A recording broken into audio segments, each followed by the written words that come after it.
Le coronavirus aura eu un effet quand même majeur qu'il faut reconnaître, il nous a ouvert les yeux. On s'est quand même aperçu très clairement que ce qu'on appelait un peu candidement l'Organisation mondiale de la santé est en fait une méga organisation transnationale de gouvernement mondial qui est plutôt de l'ordre de la gestion des populations et de la maladie que du réel intérêt de notre santé. On a vu aussi quand même à quel point les politiques dans leur ensemble sont complètement soumis au lobby pharmaceutique, au lobby des multinationales de l'industrie médico-pharmaceutico-industrielle.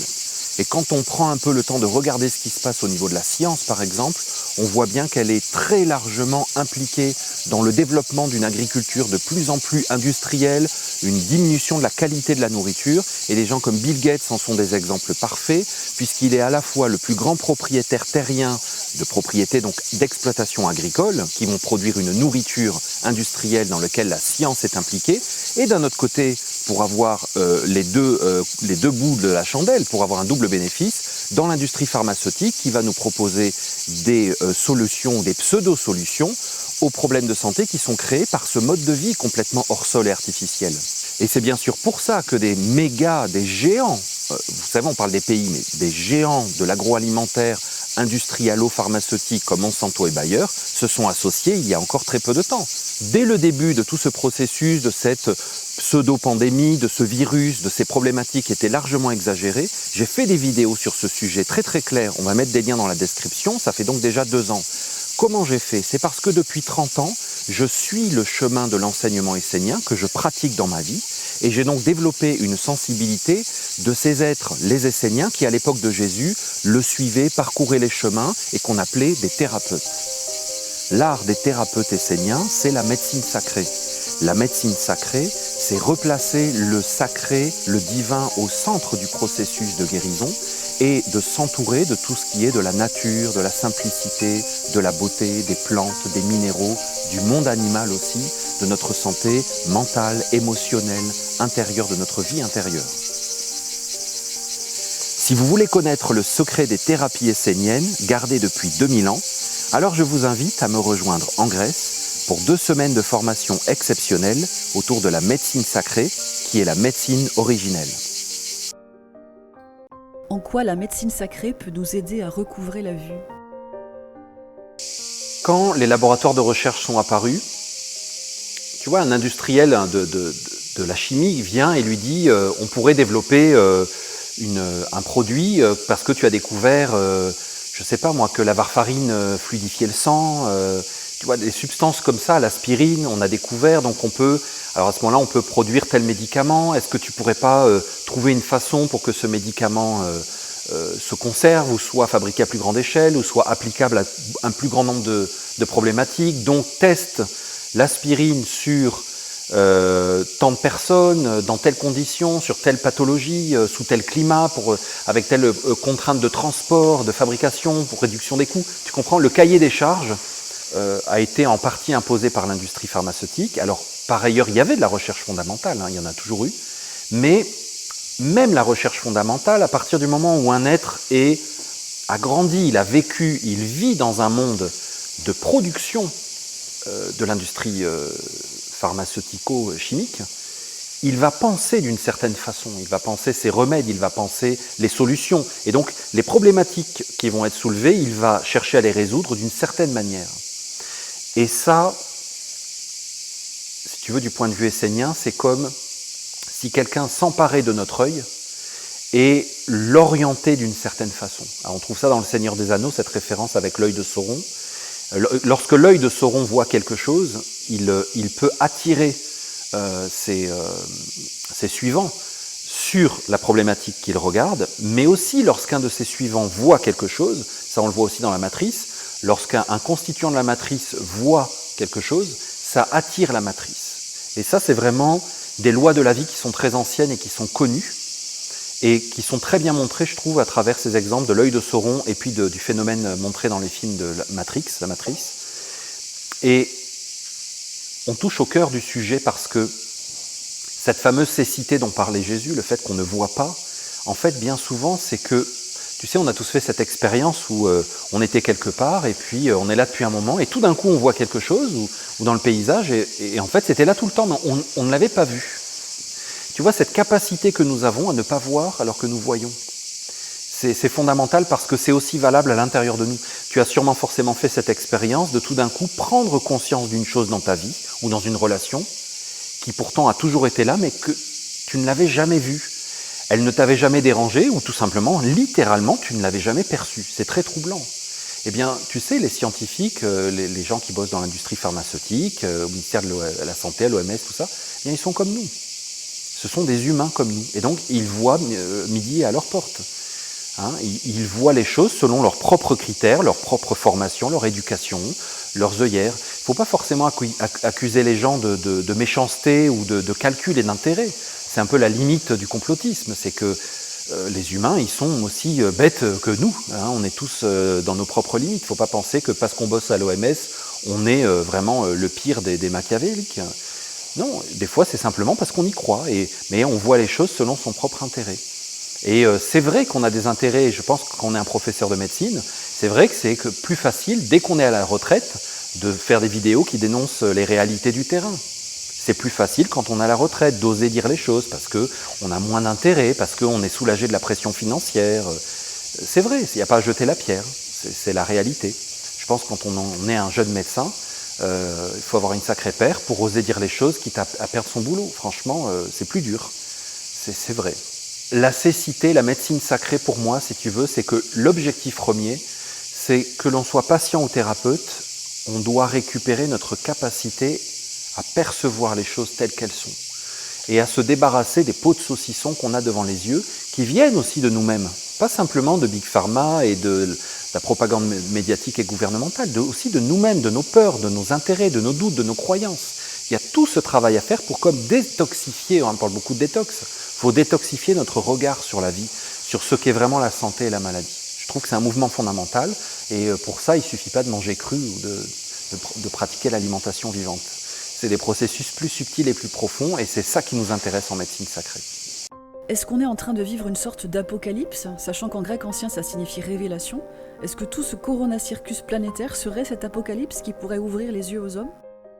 On m'a souvent écrit ces derniers temps pour savoir si ce qu'on vivait actuellement avec cette pseudo-pandémie et tout ce qui est venu avec, c'était un peu en rapport avec la fin du monde, avec des prophéties qui ont été faites, si vraiment il y avait tous les signes de la fin des temps. Alors, apocalypse, c'est un mot grec qui veut simplement dire révélation. Et donc, ça veut simplement dire quand cette peau de saucisson s'enlève de devant nos yeux, et ben, on voit les choses telles qu'elles sont. Peut-être que tu l'as vécu dans ta vie quand il y a eu des passages des fois difficiles et où tout d'un coup tu t'es aperçu que tout ce que tu avais construit comme décor de théâtre de ta vie, finalement, n'était pas exactement tel que tu le pensais ou voulais le croire. C'est pas forcément facile. Donc ce qu'on vit, c'est définitivement une apocalypse dans le sens d'une révélation. Je pense qu'aujourd'hui, plus rien n'est caché. Justement, les connivences entre le gouvernement et les pouvoirs de l'industrie pharmaceutique sont tellement gros qu'il faut vraiment vouloir ne pas le voir pour ne pas le voir. Je pense que la bêtise de certains et la corruption de tout un système saute aux yeux. Je pense que la peur de la mort qui est venue, qui nous a envahis finalement et qui prend le contrôle, ben maintenant c'est évident. Je veux dire, on peut même plus ne pas voir que c'est elle qui gouverne. Je pense que les 30 glorieuses et le jouissez sans entrave des baby-boomers, ça nous montre clairement à quoi ça arrive. Ça arrive à des êtres qui sont morts de trouille de mourir et qui sont prêts à bâillonner les enfants sous des masques pour eux ne pas mourir. Et qui, même s'ils sont 3 ou 4 fois injectés, eh bien, il faut aussi vacciner les enfants parce qu'ils pourraient être concernés, eux, en tant que boomers, alors que de toute façon, ils sont aux portes de leur fin de vie. Voilà, tout ça est révélé noir et blanc, sans doute. Il n'y a pas de demi-teinte. Donc tu vois, la question pour moi, c'est pas est-ce que ce que nous vivons, c'est un peu une apocalypse, une révélation, ou qu'est-ce qu'on fait avec ce qui nous arrive depuis 2 ans. La question, c'est vraiment comment je peux tirer mon épingle du jeu, quelle meilleure partie je peux prendre. Et je trouve que le fait de voir maintenant ce qu'on ne voyait pas avant, ou ce à quoi on ne pouvait pas croire, ça doit nous amener à vouloir plus de révélations. à plonger dans cet apocalypse, mais à l'intérieur de nous, en se disant, qu'est-ce qu'il y a encore dans ma vie que je n'avais pas vu, que je ne vois pas et que je peux voir aussi clairement, aussi puissamment que tout ce qui s'est révélé dans le monde ces 2 dernières années. Je suis prêt, on y va. Je veux, tu vois, surfer sur une vague, je veux augmenter le mouvement, mais en conscience, et utiliser ce mouvement pour avancer. Donc, si c'est un temps de révélation, et c'est un temps où les masques tombent, eh bien que cela se passe à l'intérieur de moi aussi, et c'est ce qu'a fait un vrai thérapeute essénien, finalement, c'est qu'il utilise ces doubles mécanismes de la maladie et de la guérison pour trouver la santé. Donc, je trouve que c'est un temps parfait pour y aller. C'est une vague d'énergie qui fait que les illusions peuvent tomber beaucoup plus facilement que ne serait-ce qu'il y a 10-15 ans. Eh bien, on utilise cette direction, cette onde d'énergie pour augmenter le processus à l'intérieur de nous. Peux-tu nous en dire un peu plus sur la médecine sacrée et les outils traditionnels esséniens dont tu vas nous parler ? Dans la formation médecine sacrée, je vous donne des outils concrets, des explications beaucoup plus détaillées sur tous les processus qui font qu'on n'a pas nécessairement accès à tout notre potentiel de thérapeute, de guérisseur. Parce que, vous voyez, quand on va voir un thérapeute à l'extérieur de nous, dans le fond, c'est pour réveiller notre potentiel de thérapeute. Même en chirurgie, même dans des méthodes thérapeutiques aussi lourdes et concrètes qu'une chimio, vous voyez, même dans ce genre de traitement, il ne suffit pas d'avoir l'outil extérieur qui va nous ramener dans un équilibre, même provisoire. Il faut redémarrer la vitalité, l'énergie de santé, mais aussi la perception de l'énergie de santé. Parce que, tu vois, si tu réussis à tomber malade, ou si tu es thérapeute et que tu rencontres des gens qui sont rendus à un point de déséquilibre, qu'ils ont une maladie. Parce que la vie quotidienne, c'est un processus permanent de déséquilibre et rééquilibre. Donc on n'a pas de problème avec le mot déséquilibre. Mais lorsqu'on est rendu au point qu'on tombe malade, c'est-à-dire que physiquement on a un problème, on n'est plus fonctionnel, ou émotionnellement, psychologiquement, qu'on soit patient ou thérapeute, il faut qu'on sache que si on s'est rendu là, c'est qu'à un moment donné, on a perdu notre capacité à percevoir le déséquilibre. Pour être tombé malade, c'est qu'à un moment, tu t'es perdu de vue toi-même. Et tu sais, on l'a tous vécu, on avait mal aux dents et tout d'un coup, on a pris un antalgique et on s'est dit « Ah, que ça fait du bien ». On avait mal à l'ongle d'orteil ou tu vois, une petite douleur comme ça lancinante. Tout d'un coup, lorsqu'elle disparaît, on dit « Ah mon Dieu, qu'on est bien quand on n'a plus mal ». On avait oublié quasiment ce que c'était. Tu es insomniaque, tout d'un coup, tu dors une nuit de bébé, tu dis « Ah mon Dieu, j'avais oublié qu'est-ce que c'est, à quel point c'est bon et à quel point ça fait du bien de passer une bonne nuit ». On a cette capacité, c'est le problème un peu... pour moi, c'est le vrai risque lors des processus de maladie, c'est que on peut arriver à oublier la sensation de santé. Et l'enjeu pour un thérapeute, mais pour un patient aussi, c'est de réussir à se souvenir et à repercevoir la santé et l'équilibre, parce que cette zone de santé et d'équilibre, c'est toi qui l'aperçois. Le médecin ne l'aperçoit pas, le chirurgien non plus, le professeur non plus, tu comprends, le thérapeute quel qu'il soit, de la thérapie la plus subtile, énergétique, spirituelle, à la plus mécanique, comme un chirurgien, ne peut pas percevoir et te redonner ta capacité à ressentir la santé. Il faut récupérer ta capacité à devenir sensible à la santé. Tu sais pourquoi ? Parce que d'un côté tu as la maladie, de l'autre tu as la guérison. Ce sont deux processus, on en parle dans la formation, de l'homéostasie, de cet équilibre permanent, déséquilibre-équilibre. Mais au milieu, il y a la santé. Et donc, si tu récupères ta capacité à percevoir la santé, tu as beaucoup moins de risques de retomber malade par la suite, par un excès. Parce que tu sais, j'ai rencontré des personnes, par exemple, qui se sont rendues malades avec le jeûne intermittent, avec les jus, l'alimentation vivante, avec tout ce qui peut être bon et guérisseur. Donc, un mécanisme de guérison peut lui aussi devenir une source de déséquilibre et de problématiques. Donc, la formation en médecine sacrée, c'est vraiment de retrouver la mémoire et la capacité à ressentir par toi-même où est la zone d'équilibre en toi. Parce que tu sais quoi, si tu l'as à l'intérieur de toi, tu vas la ressentir chez l'autre. Donc même quand tu es un thérapeute, tu vas sentir lorsque tu as atteint l'objectif du processus de thérapie et de guérison pour cette étape de la vie de ton patient.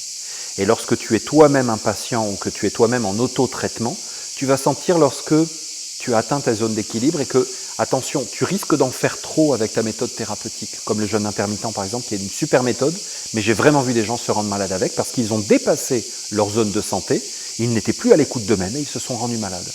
Donc, ce n'est pas une formation intellectuelle, mentale, bien que je parle et j'explique et je dessine beaucoup, mais c'est aussi avec beaucoup d'outils qui viennent dans le corps par des moyens physiques, physiologiques du corps, parce que qui est le maître de la santé? Ce n'est pas notre encyclopédie mentale, c'est notre corps. Lui-même sait très bien nous être en santé, nous maintenir en santé, nous ramener en santé. Le problème, c'est que souvent, on ne lui laisse pas la place. C'est un peu la Cosette de notre histoire, le maltraité, le mal-aimé. Donc c'est quand même lui qu'on va remettre au centre et c'est avec lui qu'on va retrouver cette perception et cette sensation de santé qui est le vrai trésor de tout patient et de tout thérapeute.